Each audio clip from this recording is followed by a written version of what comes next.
Welcome to this week's video blog.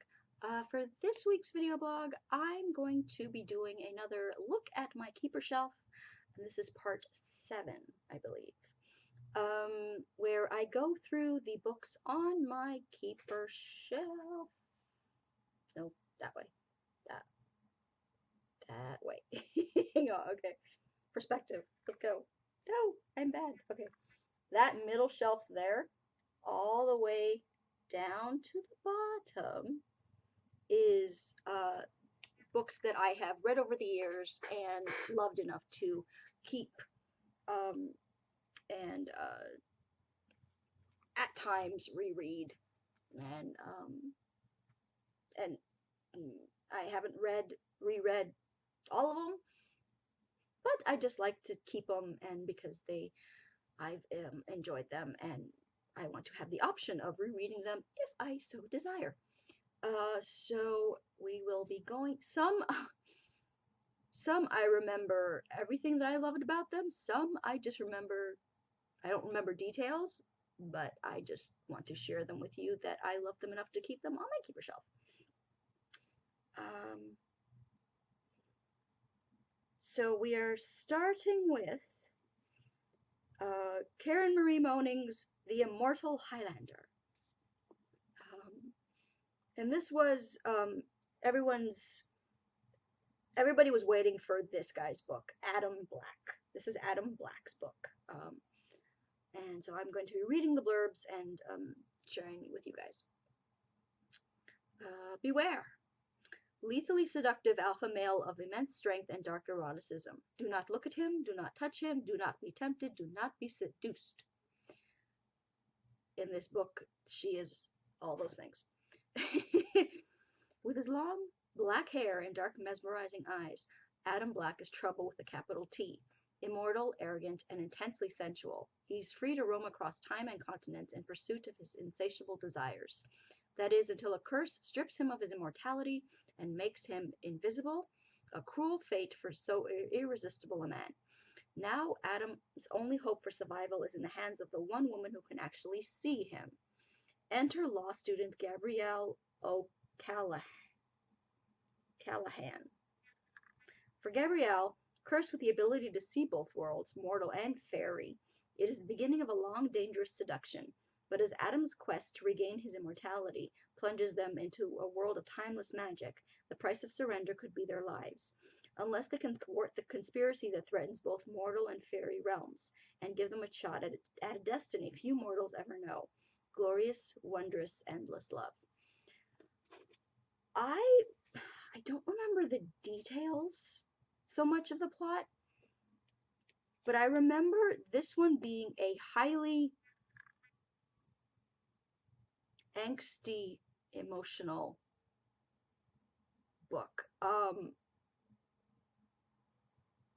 Yeah, I can't remember details of it, but I remember this one being more angsty and emotional than the others in her series. I love all her Highlander books, but this one was really, really, I think next to the first one that I read, which was I think Beyond the Highland Mist.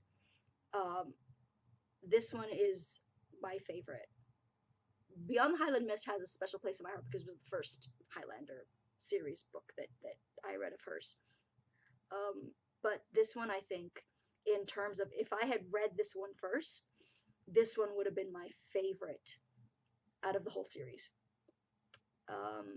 Yeah, I just remember it being highly emotional. So definitely recommend this one. The next one is The Godfather by Mario Puzo. Rest in peace. If you don't know what this is about, just, do I have to tell you what this is about? But let's do.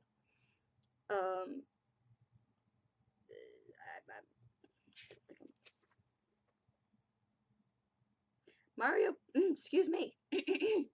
Mario Puzo's new novel is a big, blunt battering ram of a book, one intended to shock, to stun. It is a supercharged account of a family that uses guns, axes, garrots and the psychology of fear to achieve dominance over the whole mafia network in the United States. The Godfather is Don Vito Corleone, a Sicilian-American patriarch, already one of the top men in the mafia. Whatever he wants, he gets. The book pulses with movement. Puzo has wrought his prose so skillfully that the most outrageous episodes seem totally natural. All the blood, all the slaughter, all the raw sex are in consonance with the people about whom he is writing. Yet at the same time, he makes his frightening cast of characters seem human and possible. The Godfather is a staggering triumph, the definitive novel about a sinister fraternity of crime. So, of course, it's mafia. I'm on board. And yeah, it's the story of Vito Corleone and his mafia family, which was made into a trilogy of movies by Francis Ford Coppola in the 70s, 80s, and I think the 3 came out in the 90s. And I enjoyed the book. However, I'm not one of those people who believe the whole, like, the book is always better than the movie. Not necessarily true. No. I find most times the movie is better. Just my personal opinion. And definitely my opinion with this. Because not to say that Mario Puzo wasn't an amazing writer. He was. I just like the movies better. And I know this is sacrilege to say, I loved The Godfather Part 3. I loved it better than 1 and 2. I'm going to go into the witness protection program now, because I know that there are people who are going to want to kill me for saying that. But I did. I did. I loved the whole story with Andy Garcia and Sofia Coppola. Even though they were cousins. Again, fictional incest, I'm on board with. I'm okay with. Yeah, I maybe because it had that love story in it, I loved 3 better. Yeah, Al Pacino was an acting god. Robert De Niro, Marlon Brando, amazing. Yeah, so, but I would recommend the book if you haven't read the book, just as a companion piece to have if you enjoyed the movies. So, that's there. A silhouette, intimate moments when there was still a silhouette. Marrying Mike again by Alicia Scott, and you have to say it like that, like Monica and Friends talking about how Ross got divorced in Vegas again. This is Marrying Mike again. And I loved this story. It's again, it's about these this divorced couple who reunites. Let's read little blurb.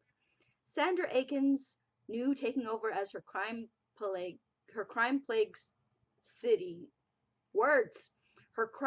city's new police chief wasn't going to be easy. The men in her department weren't exactly happy about taking orders from some woman. And that went double for one man in particular, Detective Mike Rollins, the ex-husband she'd never quite gotten out of her system. But the city was close to the flashpoint, and she needed him desperately, his street smarts, his strength, to keep it from exploding. And that meant spending day after day with this man who had hurt her so much and trying to keep control even as an undying passion burst into flame again. I loved their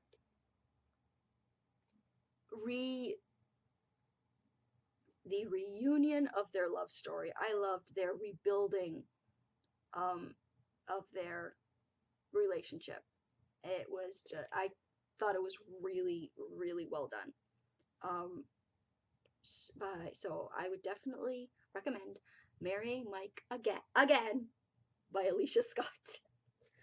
And the last one is The Third Secret by Steve Berry.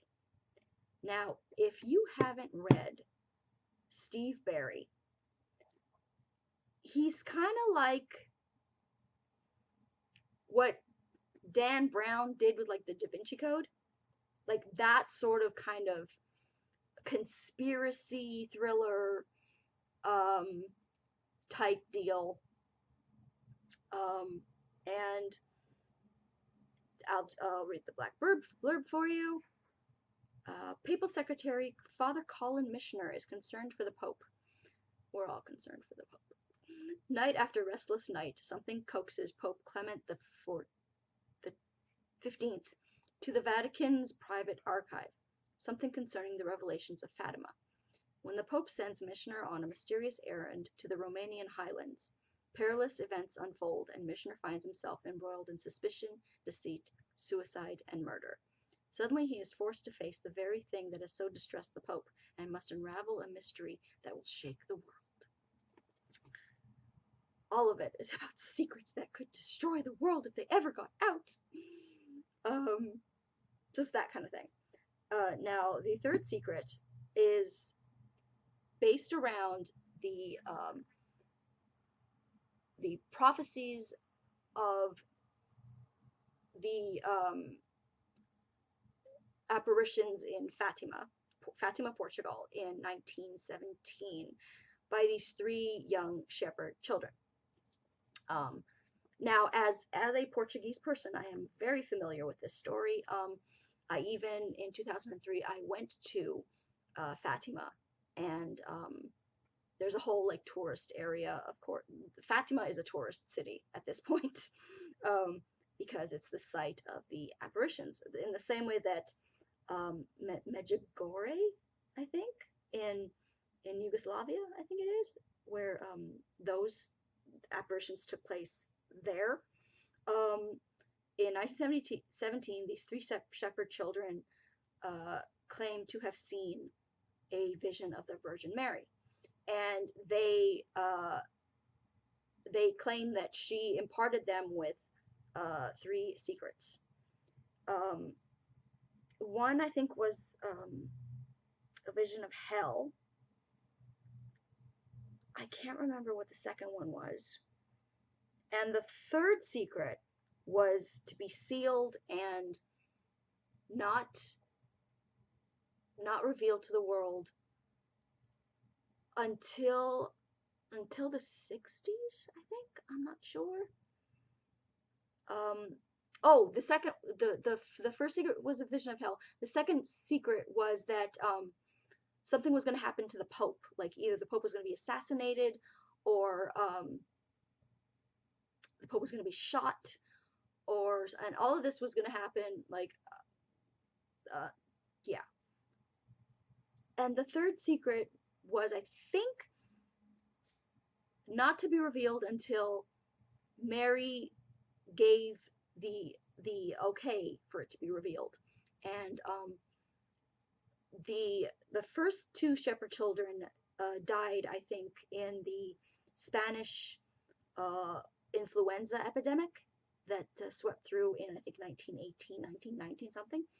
So Jacinta and Francisco were the 2 youngest, and they died. And then Lucia was the oldest and the one who survived into old age. She became a nun, a cloistered nun of, I think, the Carmelites.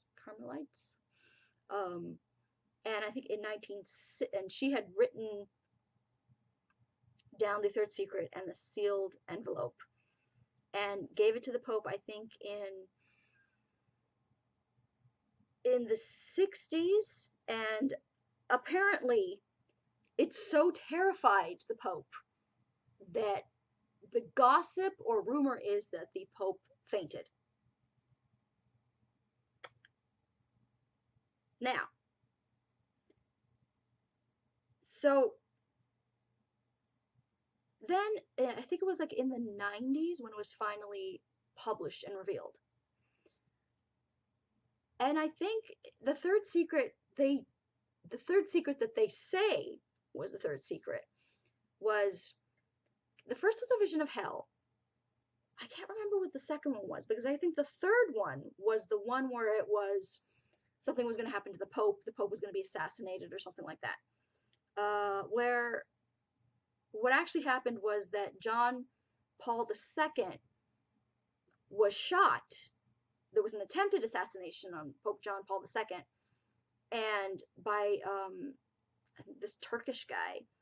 And there was this big thing about like the fact that the Pope forgave him. So I have to go back and read like what the second secret was, because I think that was the third secret. And I think everybody, when they heard what the third secret was, were kind of like, really? That was the big hubbub? Uh, yeah, I don't think anybody buys that that was the actual third secret. And I'm not a big conspiracy person, but I do know, I do know, and I do believe that there are things that the government keeps from us for our own good, for our own protection, to cover up nefarious things that they have done. Like, I'm not naive, because then you go read back in like history books when like stuff is revealed, and like stuff that the public had no idea was going on, and yet you read like that these things actually happened. Like during World War II, did anybody know that the mafia was involved in helping the Allies? Did anybody know that the US had actually made deals with certain Nazis to try and overthrow Hitler? Like, and then like when I was researching my my Resistance trilogy, which is set during World War II, during the Holocaust and all that stuff, I found out that all this stuff was going on and nobody knew at the time. So, and I say it before and I say it again, I only had to make up about like 1% of that story. 99% of that trilogy is stuff that I've researched and thought was interesting to put in my series. So, excuse me. I don't think anybody believes that that was the actual third secret of Fatima. That's certainly not what the third secret is in this book. I'm not going to tell you what the third secret is in this book because I think it's fantastic. It's so good. I loved it so much. And I loved Steve Berry's other books. He has this Father Colin Mishner. I don't remember if he's in another of his books, but I know Steve Berry also has a series of around where his hero is, I think, a guy named Cotton Malone, who is sort of an investigator, diplomat kind of person. And I loved the Romanov Prophecy book. I loved that one too. So definitely check that one out. But this one was my favorite. This one was my favorite because it's around the apparitions in Fatima, and I've always been fascinated by that story. Like I said, I went to Fatima in 2003. We saw that you can see the place where like the apparitions supposedly took place. They have their Lucy Jacinta and Francisco Portuguese words. Their houses are like preserved, and it's just like it's such. If you can go and visit the place, I definitely go. It's beautiful, and yeah, this definitely recommend The Third Secret by Steve Berry. So that is going to be it for this week's video blog. Follow me on Twitter at twitter.com/authorejamie. Like my Facebook page at facebook.com/authorejamie. Again, subscribe here on YouTube for more book-related videos, TV show-related videos, whatever may tickle my fancy, I will talk about. And I will talk to you guys next time. Bye!